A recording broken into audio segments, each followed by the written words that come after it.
Get ready for Changing Worldviews with Sharon Hughes, the 30-minute show packed with an hour's worth of information, bringing you familiar guests on important issues such as immigration, education, the Middle East, culture, religion, and the changing worldviews of Americans and the world. You've seen her on Fox News, you've read her on the World Wide Web. Now here's Sharon. For such a time as this. Freeing the minds of the brainwashed masses.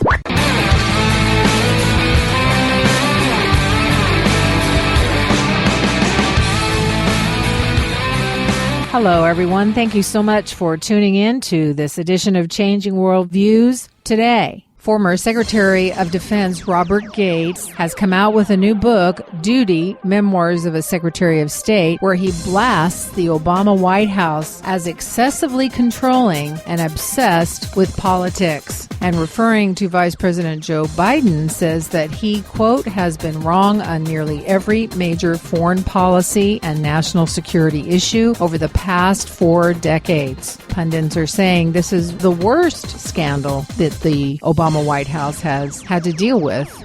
In Sacramento, California, the coalition working to qualify a referendum to the ballot that would overturn a recent law that forces boys and girls in California's public schools to share school bathrooms, showers, and locker rooms for transgender reasons has almost all of the signatures that it needs to get on the ballot.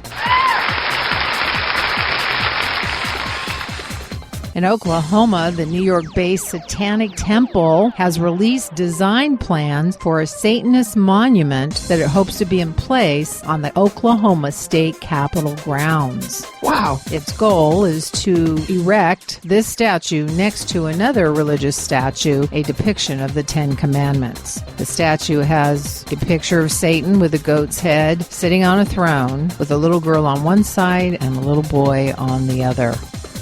And surprise, Walmart's health plan is cheaper and offers more coverage than Obamacare. New Obamacare health insurance enrollees may feel a pang of envy, according to BigHealthReport.com, when they eye the coverage plans offered by Walmart to its employees. For many years, the giant discount retailer has been the target of unions and liberal activists who have harshly criticized the company's healthcare plans, calling them notorious for failing to provide health benefits. But a Washington Examiner comparison of the two health insurance programs found that Walmart's plan is more affordable and provides significantly better access to high-quality medical care than Obamacare. Russian President Vladimir Putin signed a law banning abortion advertising. Some members of the Duma, the Russian State Assembly, are talking about going even further and banning the procedure itself. The Russian Orthodox Church, whose numbers are swelling with converts, is weighing in as well. One Orthodox prelate called abortion a mutiny against God, an abortion which was forced on the Russian people by the Bolsheviks, the Russian Communist Party under Lenin, who, when coming into power in 1920, legalized abortion up to birth without any restrictions. Today, Russia is taking another side, and that's what we're going to be talking about on today's show.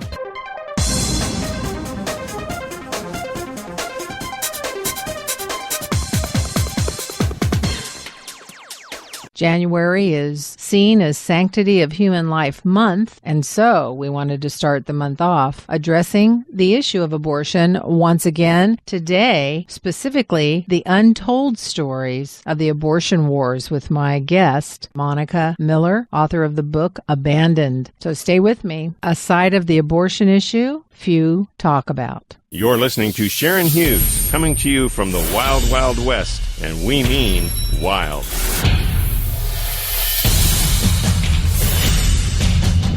Untold Stories of the Abortion Wars with my guest, Monica Miller, author of the book Abandoned. Here's that. She is the author of Abandoned, the untold story of the abortion wars, who, Dinesh De'Souza, many of our listeners are familiar with, has said that her book, Abandoned, is, quote, the best book ever written on abortion. It's been endorsed by Father Frank Pavone, Jill Stanek, Al Cresta, and Jack Ames, who calls her book the, quote, Uncle Tom's Cabin of the abortion issue. Dr. Monica Miller is co-founder of Stand Up for Religious Freedom to stop President Obama's Obamacare mandate on this particular issue, but we'll find out all that she has to say about it. And she's also the director of Citizens for a Pro-Life Society, an activist pro-life group that she founded in 1986. She's also associate professor of sacred theology at Madonna University. Dr. Miller, thank you so much for coming on Changing Worldviews and talking to our listeners about an issue that I know I care about, I know our listeners care about. Thanks so much for coming on. It is my pleasure and my honor to be with you. Well, thank you. So let's just jump in with a couple of preliminary questions here. I gave your bio. Folks get a sense for that. But why did you feel you needed to write this book, and why now? Well, I started writing this book actually quite a while ago. This is a 14-year project that has finally come to a climax. Mm-hmm. And I know this is going to sound too simple, though really it's not. I wrote this book to tell the truth. I have been a pro-life activist since 1976, so pretty much my entire adult life has been spent down in the trenches trying to defend unborn babies from abortion. Mm-hmm. And I have had amazing experiences. And with the media being what it is, our truth, the truth about abortion doesn't really come out in the way that it should. A lot of what the readers are going to get when they pick up the book Abandoned, The Untold Story of the Abortion Wars, the veil is going to be peeled back. And I take the reader into what I would call the secret places, the dark and secret places of the world of abortion. A lot of what I narrate, these are firsthand, this is an historical narrative, so absolutely everything in the book took place. This is a history, a 19-year history of what we did for life. And I peel back that veil and I show the reader the tragedy of abortion. For example, Sharon, a lot of what I narrate in this book has to do with our discovery of the actual remains of the victims of abortion that we found out about that were being dumped in the trash dumpsters behind abortion clinics. The book narrates our efforts to bury them, the funerals that we conducted for them, and all of this just comes to light in what I hope readers will find a very provocative, if not disturbing, narrative to bring us to a deeper sense of how unjust abortion is. And here's the thing that from my experience as an activist, our country still looks pretty normal on the outside, right? I mean, people get up, they get dressed, they get ready for their day, they go to work, they do their thing, and it doesn't look like on the surface, Sharon, that anything is really wrong. But in my personal experience, I have to say that it's not normal. This is not a normal world that we are living in anymore. We haven't been living in a normal world at least since 1973, even though the removal of protections for the unborn go back to the late 60s, but climaxing with the Roe versus Wade decision there, of course, in 1973. Over 50 million human beings have been obliterated from the face of the United States of America. And then you have to ask yourself a question, Sharon. Where are those bodies? Where did they go? What happens to an unborn child when he or she is aborted? And it's just been I consider it a true blessing, even though it's been at the same time kind of a cross, to have retrieved those remains, those victims. We spent a great deal of time, hours of painstaking time. I'm one of the few people really in the world that has perfected abortion victim photography.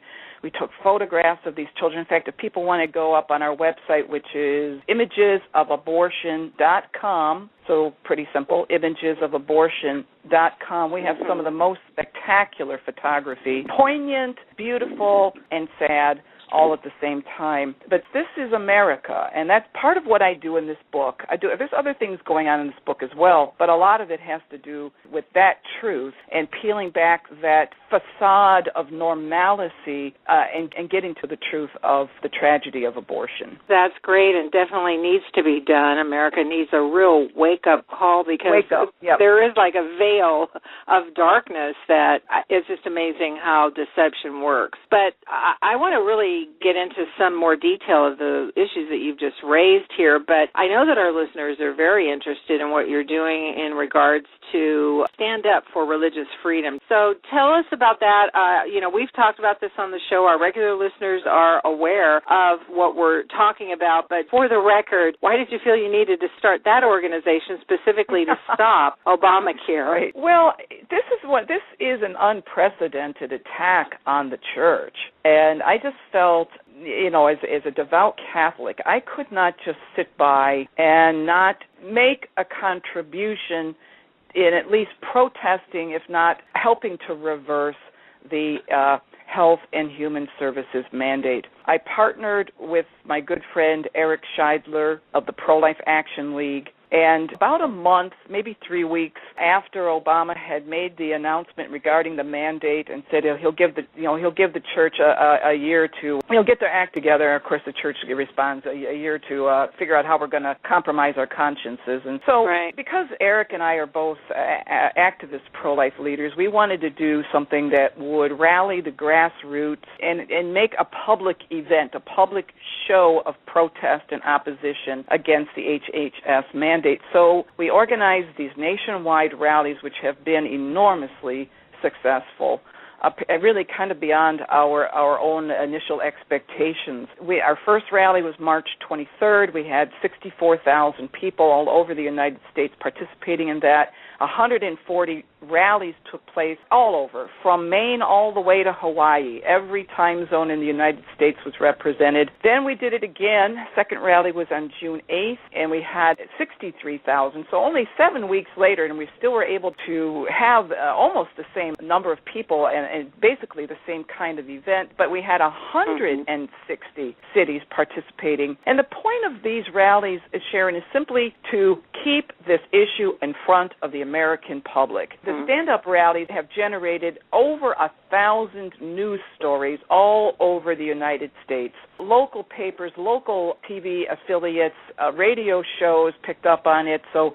this is a way for us to keep the issue alive. And, I know that your listeners, you have a very informed listenership. But, what are we talking about here? The Obama HHS mandate will force religious institutions and employers, the small businessman or woman is affected by this. If a person has a religious belief or a moral conviction on the subject of contraception, sterilization, and abortion, the abortifacient, abortion-inducing drugs, they are co-opted in providing insurance policies to their employees that facilitate these things, that make these immoral practices available to their employees. And religious entities are co-opted in this kind of material cooperation with evil. The other problem with, of course, the HHS mandate, Sharon, is the ridiculous, the conscience clause part of it. Right.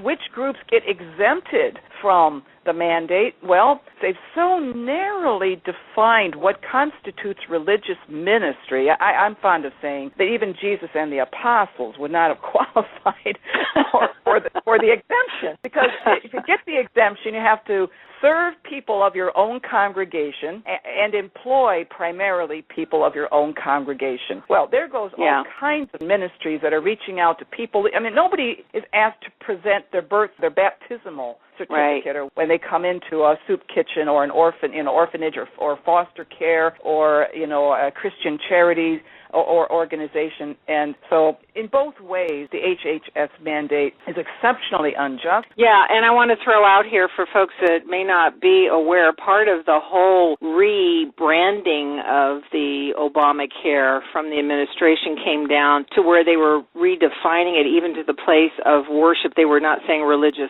freedom, they were saying freedom of worship, so that heightened that definition of what, you had to actually be a place of worship, or worship needed to be taking place. Talking about a storefront congregation or a Catholic parish or something like that. Now, they might get exempted, but that, again, you're right, completely right, how narrow their view, first of all, of religion, and then in particular, what constitutes religious ministry.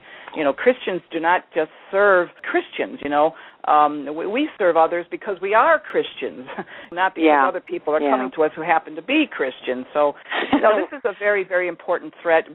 I'd like Great. to Well, you know what, Monica, we're up against a break here. I'm sorry to interrupt you here, but we'll let you give all of that information on the other side. Ladies and gentlemen, I'm talking to Dr. Monica Miller. She is a pro-life activist, and I encourage you to stay with us because I want to get her take on something that we found in the wires, something called the Religious Coalition for Reproductive Choice. So there's not only the battle with Obamacare, but there's the battle within, quote, unquote, the church. You're listening to Changing Worldviews. Stay with us. We're going to be back with Dr. Miller, and in some sense, we've just gotten started. We'll be right back. Hey, this is Brian Sussman. The whole truth and nothing but the truth. That's what you'll get with Sharon Hughes.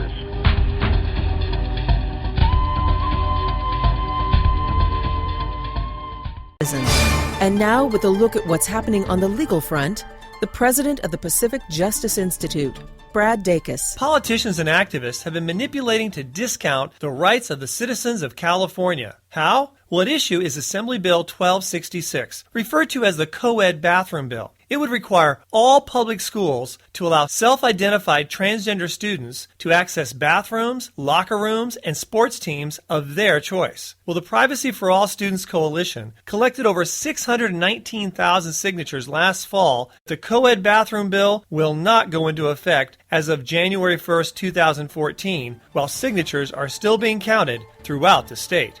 I'm Brad Dacus. To find out more about the legal edge, call 916-857-6900 or log on at pacificjustice.org.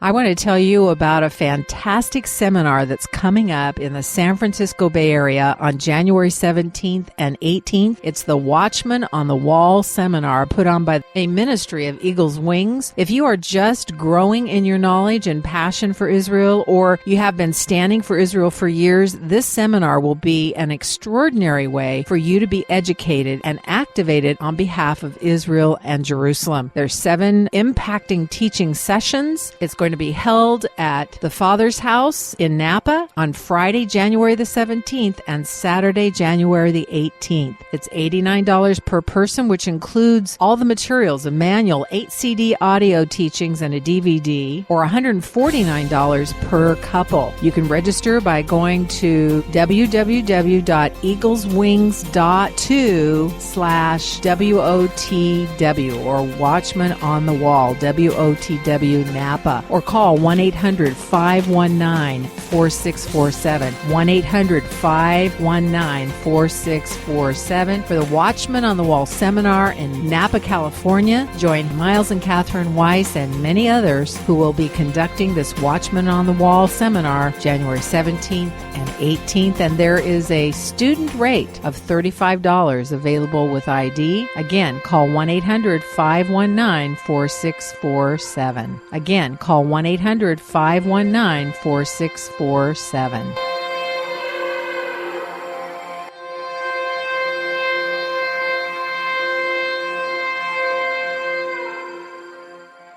Dr. Monica Miller is a pro-life activist, probably a great definition of what that word means by her very life. And Dr. Miller, I'm going to give you opportunity to tell folks how they can participate, but before we run out of time, I really want to bring this up and get your take on it. The Institute for Religion and Democracy, which I like very much, Mark Tooley, sent an email talking about the Religious Coalition for Reproductive Choice, sadly representing many churches, has a new chief boasting his abortion rights advocacy is, quote, holy work. So we've got a battle not only with this administration, but now in the church. Not surprising, it's not new news, but it is interesting that you've got more people grabbing hold of the rope in this tug of war. Your take? This is actually in some ways not, well, I should say also sadly, not a new problem. I remember going to a conference probably 25 years ago in Chicago. It was in some ways a gate crasher with my good friend Joe Scheidler and a bunch of other activists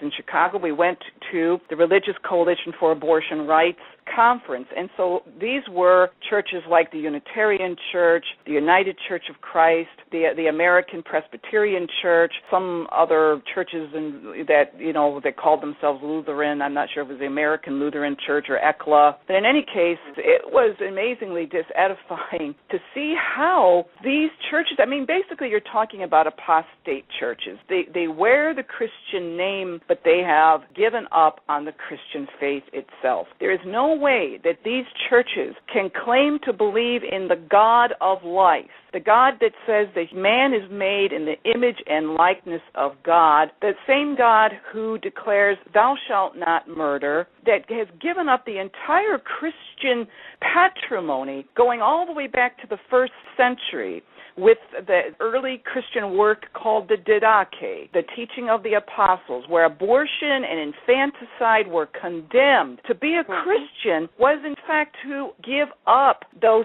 pagan, godless practices. And yet here, it is a scandal, but you got to call a spade a spade. There's no way that those churches represent true Christianity. They have given up the faith, and it's very, very sad. But this is why we are in the war. And that's what I do call it. This is a moral war for the heart and soul of the United States, and this is life or death. Very, very serious business, and we just have to not be afraid to proclaim the truth and to argue the truth over and against those particular churches that make up this coalition. Dr. Miller, you said in the first half of the show that you are hoping that the Supreme Court will find Obamacare unconstitutional. Now, I need you to explain that, because we know that they already made a ruling. So just so there's no confusion, what are you talking about specifically? Not Obamacare, but the HHS mandate. There you go. It's one thing for the court in a 5-4. I understand that. But now there are cases, quite a number of them, that have been filed and are going forward regarding specifically the HHS mandate. Even should Obamacare, the Affordable Health Care Act, documented in the book, narrated in the book, as well as just amazing things that we did. We found out that a pet cemetery in Milwaukee was burning the remains of aborted babies in the same incinerator where they burned the remains of cats and dogs. All of that is in the book. Wow. And talking women out of abortions outside of abortion clinics and our experiences with these women. Some of them we saved. Some of them, unfortunately, we didn't save. The court cases that we were involved with, the judges and the way that we were treated when we went to court, the convictions that we received for defending the unborn, our jail terms, all of this is narrated in the book. When I call it the untold story of the abortion wars, that's really, you should kind of take that literally.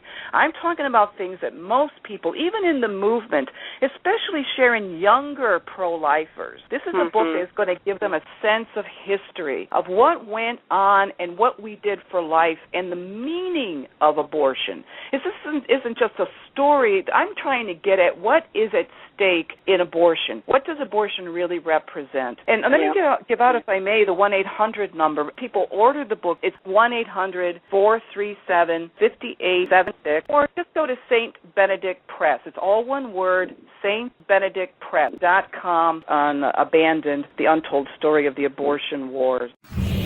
Wow. We have to take a break here. Stay with us. We'll be right back. Exposing the worldviews behind the political, cultural, and ideological wars being waged in our nation and world, Sharon packs an hour's worth of information into every half hour with news you can use. Academia is often the wellspring of race hatred. This is something that we need to recognize. Eugenics, indeed, was a campaign to create a master race by do-gooders and progressives. They were attempting to create a utopia.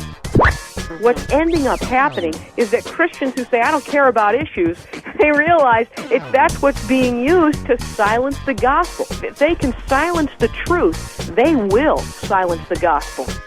You're being a watchwoman on the wall, Sharon. I say that with all sincerity. Appreciate what you're doing to sound the alarm, and we need more shows like yours. Changing Worldviews gets funded entirely through the tax-deductible donations of our supporters. If you've not done so already, renew your active support today. And if you're new to Changing Worldviews, would you consider helping us with the donation, becoming a monthly partner to help get the truth out and tell the world the side of the story that mainstream media doesn't report? Thank you so much ahead of time for supporting our efforts.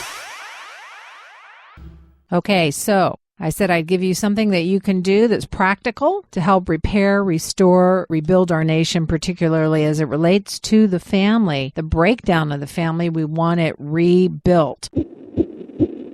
Hear that? It's the heartbeat of an infant in the womb at 6 months. His heart's beating at about 140 beats per minute.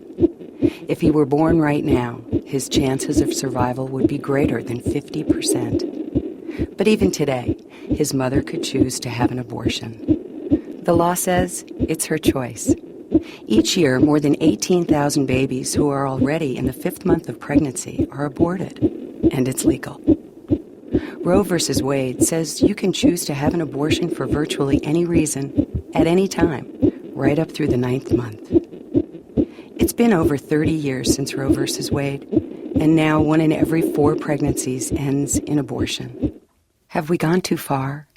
Visit secondlook.org and discover the realities behind Roe v. Wade. That's secondlook.org, a message from the Second Look Project. I want to tell you about a pro-life rally that's going to be held in Santa Rosa, California on January 19th. Sonoma County Pro-Life cordially invites you to attend the annual Rally for Life at Courthouse Square in downtown Santa Rosa on Sunday, January 19th from 1:30 to 3 o'clock p.m. The rally will feature music and speakers celebrating the sanctity and value of life as we remember the tragedy of over 40 million lives lost since abortion was legalized in America. This is a family-friendly event, and all are invited to come and be witnesses for life. Speakers include youth and community leaders, and the keynote speaker is James Jenkins of California Pro-Life. Again, Sunday, January 19th at Courthouse Square, Santa Rosa, California, 1:30 p.m. It's free and well worth it. Bring your friends.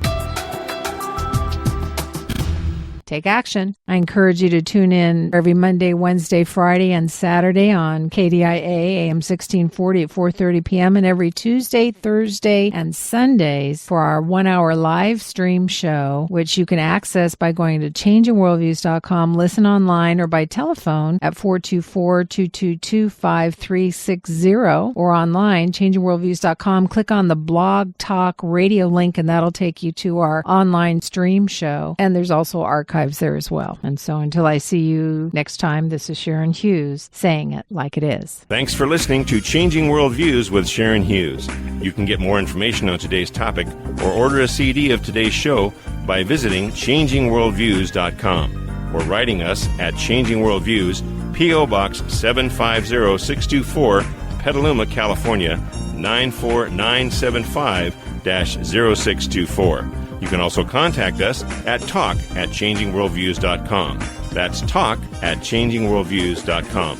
Our program is listener-supported, and we appreciate your tax-deductible donations to help us get the truth out on the important issues Sharon addresses on the show. So until next time, remember, stay alert, stay informed. We live in a changing world.